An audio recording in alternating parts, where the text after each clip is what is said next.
हिंदू धर्म में अमावस्या का विशेष महत्व है। माघ मास के कृष्ण पक्ष में आने वाली अमावस्या माघ अमावस्या या फिर मौनी अमावस्या कहलाती है। मान्यताओं के अनुसार इस दिन मनुष्य को मौन रहते हुए गंगा, यमुना या अन्य पवित्र नदियों, जलाशय या फिर कुंड में स्नान करना चाहिए। मुनि शब्द से ही मौनी शब्द की उत्पत्ति हुई है। माना जाता है कि इस दिन मौन रहकर व्रत करने वाले व्यक्ति को मुनि पद की प्राप्ति होती है। इस बार माघ मास में अमावस्या 9 फरवरी को पड़ रही है। पौराणिक मान्यताओं के अनुसार इस दिन सृष्टि के संचालक मनु का जन्म हुआ था, इसलिए भी इसे मौनी अमावस्या कहा जाता है। इस बार मौनी अमावस्या 9 फरवरी दिन शुक्रवार को सुबह 7:23 से मौनी अमावस्या की तिथि शुरू हो रही है, जो कि शनिवार 10 फरवरी को सुबह 4:28 पर समाप्त होगी। इसलिए उदया तिथि के अनुसार मौनी अमावस्या 10 फरवरी को जरूर है, लेकिन इसकी पूरी तिथि 9 फरवरी को मिल रही है। इसलिए तर्पण और स्नान दान के लिए 9 फरवरी को अमावस्या उत्तम है। दोस्तों, आपको ये भी बता दें कि मौनी अमावस्या पर इस बार सर्वार्थ सिद्धि योग बन रहा है। ये योग सुबह 7 बजे से रात के 9 बजे तक रहेगा। इस योग में पूजा का विशेष विधान है। इस योग को किसी भी शुभ कार्य के लिए बहुत अच्छा माना जाता है। ग्रहों की स्थिति के बारे में अगर कहा जाए तो इस दिन ग्रहों के राजकुमार अस्त हो रहे हैं। बुध 9 फरवरी को मकर राशि में अस्त हो जाएंगे। इसके बाद 11 फरवरी को शनि अस्त हो रहे हैं। इसलिए मौनी अमावस्या पर किया गया हुआ दान बहुत ही फलदायी माना जाएगा। जैसा कि इस अमावस्या का नाम ही है मौनी अमावस्या, इसलिए इस व्रत में व्रती को मौन धारण करते हुए दिन भर मुनियों का सा आचरण करना चाहिए। इस कारण यह अमावस्या मौनी अमावस्या के रूप में जानी जाती है। अमावस्या पर पवित्र नदियों, तालाबों, गंगा में आस्था की डुबकी लगाने से व्यक्ति के सारे पाप मिट जाते हैं और मनोवांछित फलों की प्राप्ति होती है। दोस्तों, शास्त्रों में मौनी अमावस्या का विशेष महत्व है। इस दिन प्रयागराज के संगम में स्नान करने का बहुत महत्व बताया गया है। इस दिन यहाँ पर देव और पितरों का संगम होता है। कहा जाता है कि माघ के महीने में देवतागण प्रयागराज आकर अदृश्य रूप से संगम में स्नान करते हैं। इस दिन किया गया जप, तप, ध्यान, स्नान, दान और हवन कई गुना फल देता है। दोस्तों, मौनी अमावस्या पर प्रयागराज में स्नान करने से व्यक्ति को मोक्ष की प्राप्ति होती है और अमृत के समान फल मिलता है। माघ अमावस्या पर मौन रहने का विशेष महत्व है।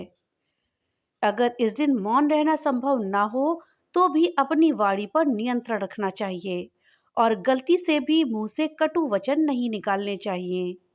पुराणों के अनुसार मौनी अमावस्या के दिन मन की स्थिति कमजोर होती है, इसलिए इस दिन मौन व्रत रखकर मन को संयम में रखना चाहिए। माघ अमावस्या के दिन भगवान विष्णु और भगवान शिव दोनों की पूजा अर्चना करी जाती है। दोस्तों, अब आइए जानते हैं कि मौनी अमावस्या व्रत के क्या नियम हैं। दोस्तों, इस दिन मौनी अमावस्या के दिन प्रातः काल स्नान नदी, सरोवर या पवित्र कुंड में स्नान करना चाहिए। इसके बाद सूर्य देव को अर्घ्य देना चाहिए। सूर्य देव को जल देते समय इस बात का ध्यान रखें कि कलश तांबे का हो और जल में फूल, रोली, अक्षत, गुड़ इत्यादि शामिल कर लें। इस दिन व्रत का संकल्प लेने के बाद मौन रहने का प्रयास करना चाहिए। इस दिन भूखे व्यक्ति को भोजन कराना चाहिए। ऐसा करना बहुत ही शुभ माना जाता है। माघी अमावस्या के दिन अनाज, वस्त्र, तिल, आंवला, कंबल, पलंग, घी और गौशाला में गाय के लिए भोजन का दान करना चाहिए।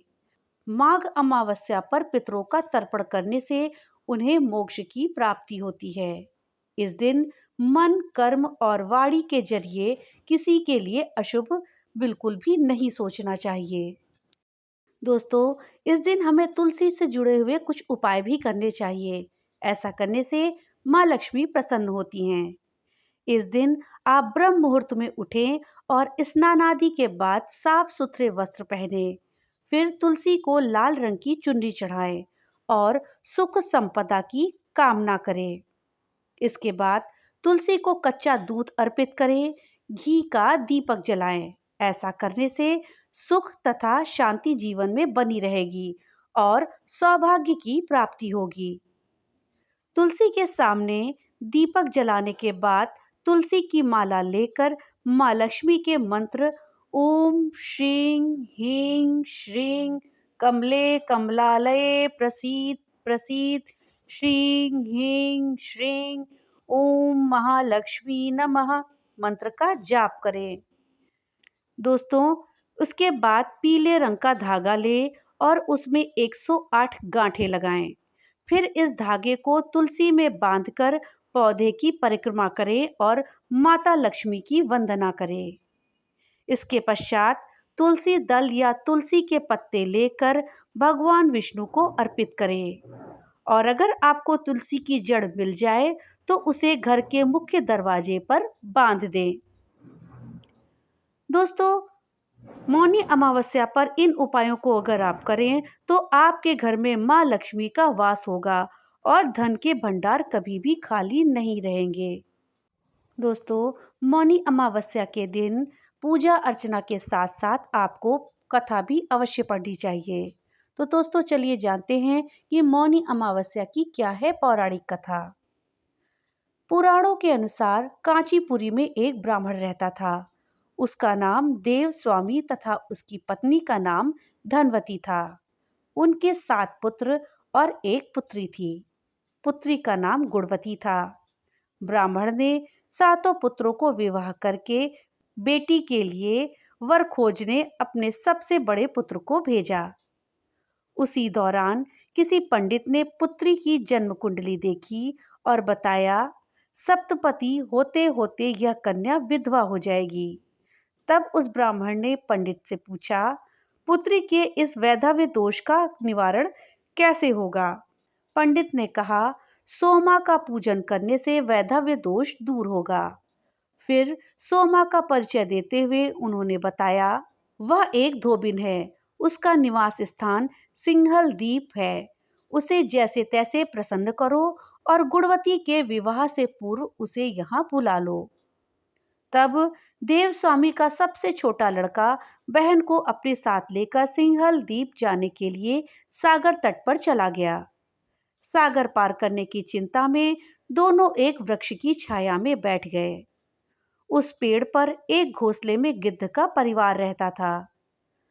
उस समय घोंसले में सिर्फ गिद्ध के बच्चे थे। गिद्ध के बच्चे भाई बहन के क्रियाकलापों को देख रहे थे। सायंकाल के समय उन बच्चों की मां आई तो उन्होंने भोजन नहीं किया। वह अपनी मां से बोले, नीचे 2 प्राणी सुबह से भूखे प्यासे बैठे हैं। जब तक वे कुछ नहीं खा लेते तब तक हम भी कुछ नहीं खाएंगे। तब दया और ममता के वशीभूत गिद्ध माता उनके पास आई और बोली, मैंने आपकी इच्छाओं को जान लिया है।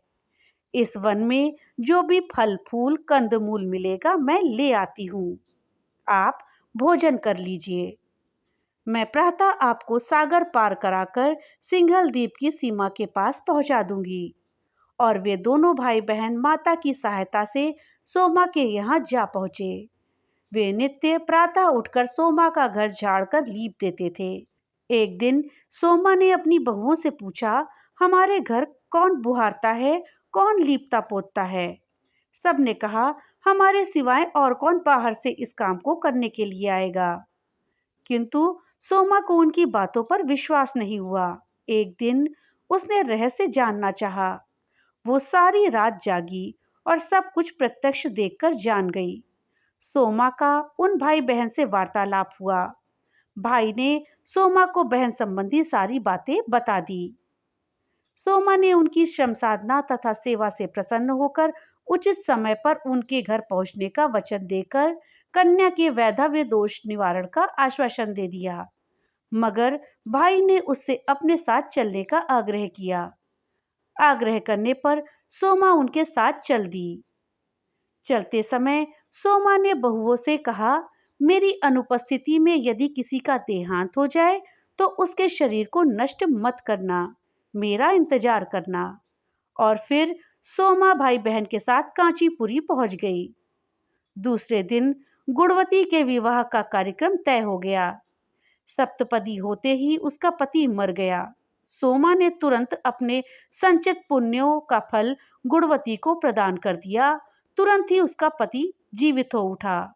सोमा उन्हें आशीर्वाद देकर अपने घर चली गई।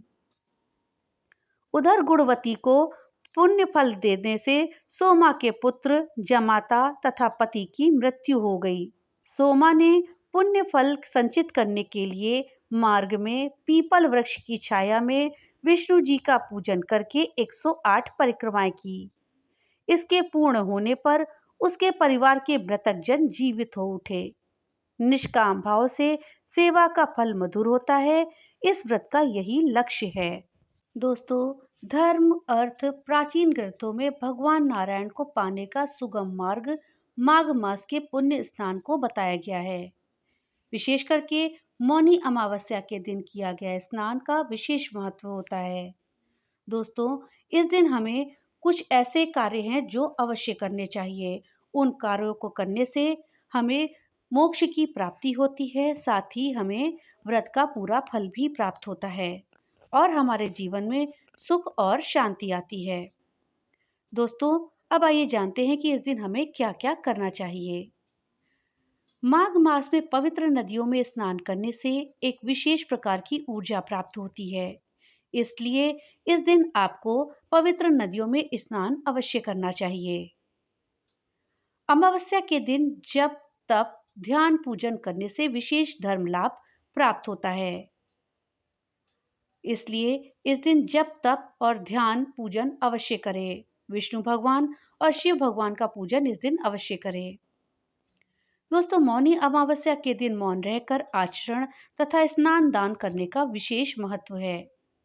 इसलिए इस दिन अधिक से अधिक दान करने की कोशिश करें। अपने सामर्थ्य के अनुसार आप अधिक से अधिक दान करें। शास्त्रों में वर्णित है कि माघ मास में पूजन अर्चन व नदी स्नान करने से भगवान नारायण को प्राप्त किया जा सकता है तथा इन दिनों में नदी में स्नान करने से स्वर्ग प्राप्ति का मार्ग मिल जाता है। दोस्तों, जो लोग घर पर स्नान करके अनुष्ठान करना चाहते हैं, उन्हें पानी में थोड़ा सा गंगा जल मिलाकर तीनों तीर्थों का आवाहन करते हुए स्नान करना चाहिए। इस दिन सूर्य नारायण को अर्घ्य देने से गरीबी और दरिद्रता दूर होती है। तो सुबह स्नान ध्यान करने के बाद सूर्य देव को आप जल जरूर चढ़ाएं। दोस्तों, इस दिन 108 बार तुलसी की परिक्रमा आप करें। ऐसा करने से सुख संपत्ति की प्राप्ति होगी और माता लक्ष्मी प्रसन्न होंगी। दोस्तों, जिन लोगों का चंद्रमा कमजोर है, वो गाय को दही और चावल खिलाएं तो उन्हें मानसिक शांति की दोस्तों, प्राप्ति जैसा कि आप होगी। सभी जानते हैं कि मौनी अमावस्या के दिन मौन व्रत रख करके आपको स्नान करना इस चाहिए। दिन मौन व्रत को धारण करने से पुण्य की प्राप्ति होती है और भगवान का आशीर्वाद भी प्राप्त होता है। इसलिए इस दिन आप मौन व्रत रख करके स्नान, ध्यान, जप, सिद्धि, साधना और दान करें। तो दोस्तों, ये थी जानकारी मौनी अमावस्या के विषय में कि मौनी अमावस्या का दिन किस दिन है, इस दिन आपको क्या करना चाहिए, क्या महत्व है, मौन व्रत रखने का क्या लाभ होता साथ ही है, इस दिन आपको क्या व्रत कथा पढ़नी चाहिए। दोस्तों, जानकारी अगर अच्छी लगी हो तो लाइक और ज़्यादा से ज़्यादा शेयर करिएगा। और हाँ, अगर चैनल पे नए आए हैं तो चैनल को सब्सक्राइब करना मत भूलिएगा। तो मिलते हैं अगली नई वीडियो के साथ। तब तक के लिए राधे राधे।